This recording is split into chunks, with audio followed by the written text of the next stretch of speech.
Greetings! It's Thursday, May 8th, 2008.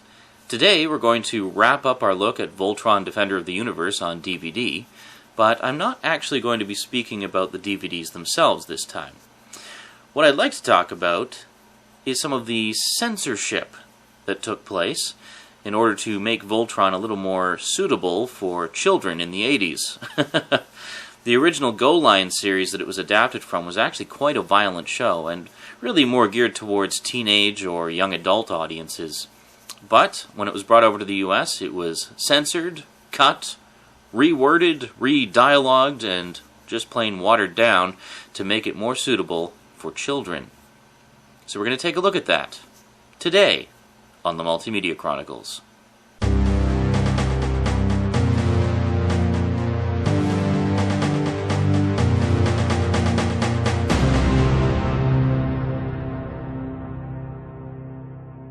Welcome back. Well, there's countless examples that I could use to demonstrate how the show was censored for children in the US, but I decided I'd like to take a look at one episode in particular. This episode has just about every single possible example, all nicely, neatly contained and packaged in one episode. So we're going to take a look at this one episode in particular. It's from about a third of the way through the original run of Lion Force. I believe it's episode 20 or thereabouts. It's one called Pidge's Home Planet. And the story basically concerns the Voltron Force finding out that Pidge's home planet, Balto, has actually fallen under attack by Prince Lotor and King Zarkon's forces. I mean, it's just being annihilated. So there's like, hey, he's one of our team, that's a planet that's under our protection, we have to go and help them out. But Karan, who's basically the castle diplomat and de facto, leader of everything that goes on surrounding Voltron, says, no, you can't.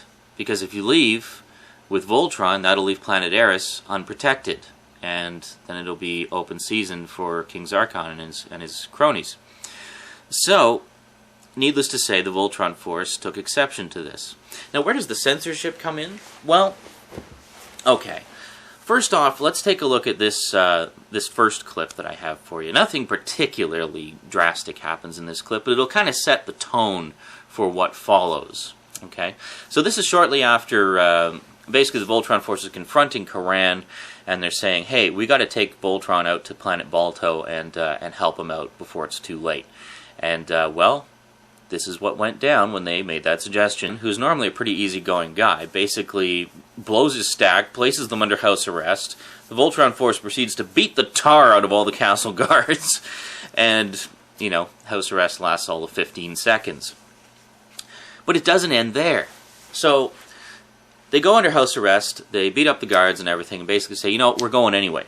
You can't stop us. Pidge is one of our own, we got to help him out. And, of course, Pidge, needless to say, is just freaking, like, oh my god, my home planet, blah, blah, blah. So, this is already shaping up to be, one of the most dramatic episodes in the series to date, like if you're watching them in order. Certainly one with some of the heaviest subject matter and some of the most emotional content, but we'll get into that in a little bit. So, the Voltron Force, I believe, minus the princess, if I'm not mistaken, she's kind of torn, wants to stay behind. So basically they take off, the Voltron Force takes off with the 4 lions, and then Karan, well, okay, here's what we're going to do. Watch this next clip and listen closely to the dialogue. This is a perfect example of one way they would kind of sneak around having some of the more violent content on screen while making it seem less violent. I think it'll be pretty obvious when you watch this footage what is actually going on. But if you listen to the dialogue, well, the characters seem to have another idea about it. So to the average 7 or 8-year-old watching that, you'd probably buy it. But to us grown-ups watching it in our older, wiser years, I don't think they're quite succeeding in pulling the wool over our eyes. We'll give them a salute as they're going off, and it is totally obvious that the guns are shooting at the lions, okay? I mean, even Hunk says it. It's like, I think he is shooting at us. It's like, yeah, actually he is. Because for some reason, Karan's turned into a total bastard in this episode. Maybe in the original GoLion series, that particular character trait is more apparent throughout. I don't know. I haven't seen it yet. I'm waiting anxiously for the DVDs, which are coming out at the end of this month. They're clearly getting blasted like crazy.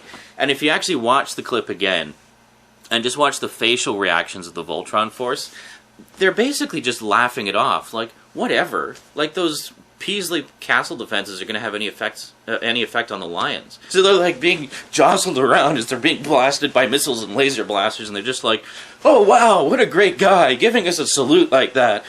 He's had such a great heart, you know. Totally obvious what's actually going on. So that part cracked me up like crazy, because, you know, nice try guys, but you're not fooling me. Getting to a more serious note, they take off, they get to planet Balto, and they see what's going on there. And it looks like hell. Like absolute hell, okay? Once again, watch this clip and listen closely to how they tried to sort of cover up what was going on with the dialogue. There's examples of this all throughout the Voltron series, and I gotta really commend them for, you know, having the cojones to even try that, because when you see footage from the original GoLion series, it was actually quite a violent show. I mean, people died in it all the time, and sometimes quite graphically and horrifically. So, obviously they cut out that kind of footage, but then the rest, they still managed to keep the gist of the story by covering it up with dialogue and stuff like that. But some of it is a little far-fetched, such as, well, the example we just saw, and this example. Here's what happens when they first get to Pidge's planet, and see what Lotor and... Now, did you catch the sort of key line there? Let me play that one line for you again, the one that really sort of stuck out in my mind. Listen to this. Looks like the people escaped to another planet. Looks like the people escaped to another planet. Looks like the people escaped to another planet. Yeah, right. I'm sure they all got away safely. Mm-hmm. I think what really happened was, well, let's see, you're not seeing any people there because they were annihilated. There's nobody left. That's it. Sorry. Hurting myself. Yeah.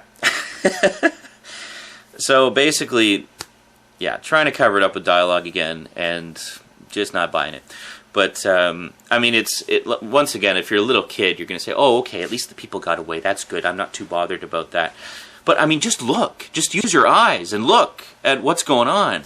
The planet is a hell on Earth. I mean, there's fire, devastation everywhere. There is no way in hell anybody got out of that.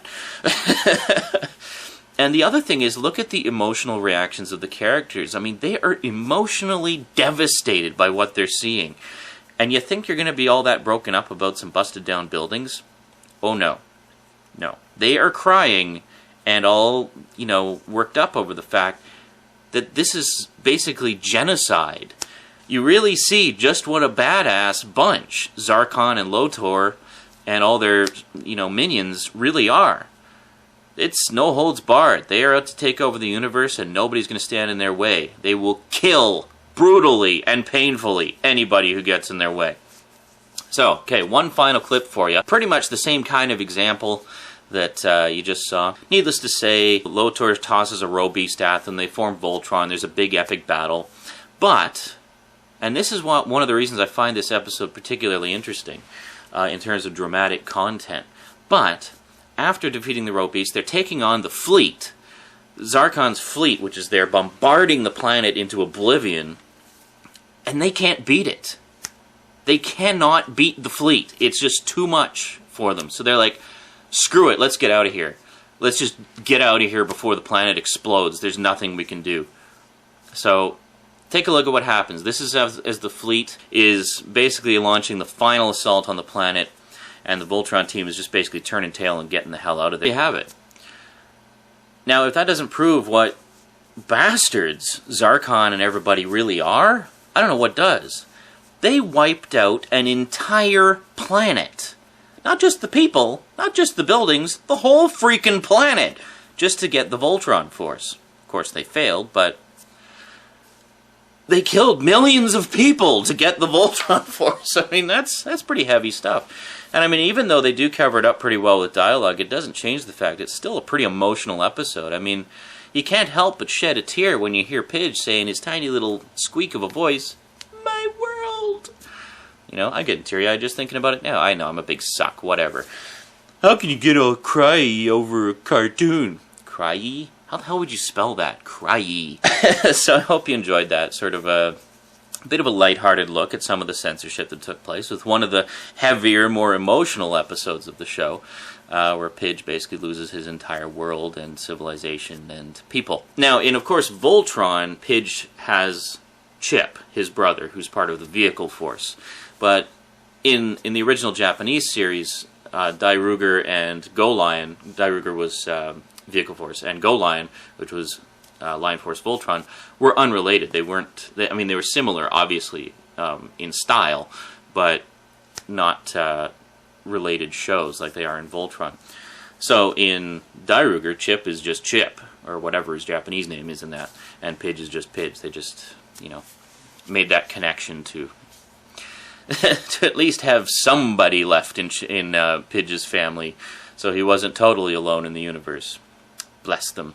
Bless them for being so kind-hearted. So anyway, that was sort of my little look at some of the censorship, and you know how silly it can be, but they pulled it off. They got away with it. All that stuff aired, and kids just ate it up. So the good news is, for those of us who have been waiting for years and years and years to finally see Voltron uncut in its original Japanese form, the way it was meant to be seen, with all the blood and guts intact, King of Beasts GoLion, or, excuse me, Beast King of GoLion, or Thousand Beasts King GoLion, GoLion is coming out on DVD from Media Blasters, I believe May 23rd. There's actually going to be 3 volumes, they're not doing it as 5, but 3 volumes, containing the entire series. I'm not sure when the other 2 are coming out, probably a few months apart, but the first volume is coming out the 23rd of this month. That's one of the reasons I'm doing the Voltron segment now as well, is because the 5-line set is done, and the uncut GoLion set is coming out, so it's kind of, you know, trying to keep it topical, you know, keep it relevant to the important things going on in our world, i.e. Voltron DVD releases. Yeah, so that's pretty much it. Awesome DVD sets, get them. If you're a purist and want to see it as it was originally intended to be seen by the Japanese in the original showings, pick up GoLion. Or even if you're a Voltron fan and you want to see what you've been missing all these years, pick up GoLion. Because, as the ads on World Events YouTube page say, it ain't your daddy's Voltron. I think it's going to be awesome. I think it's going to be awesome. I'm really looking forward to seeing it uncut. And I've seen a few clips floating around YouTube of some of the footage that was cut out. And it looks like it's going to be quite, like, a considerably more intense and emotional show than its American counterpart. So, I look forward to it. And I hope you do too. Anyway, that wraps up the Voltron review. Hope y'all enjoyed it. It was a lot of fun putting together. Next on the agenda, well, there's actually a rant I've been meaning to do for a long time. It's not cartoon related, but more to do with a TV show that I really liked in the 90s and its lackluster treatment on DVD. You see how they did with Voltron, making it so frickin' awesome? Well, this other one I'm going to talk about, they screwed up royally. But you'll have to wait until next time to find out what show that is. Anyway, that's it for me for now.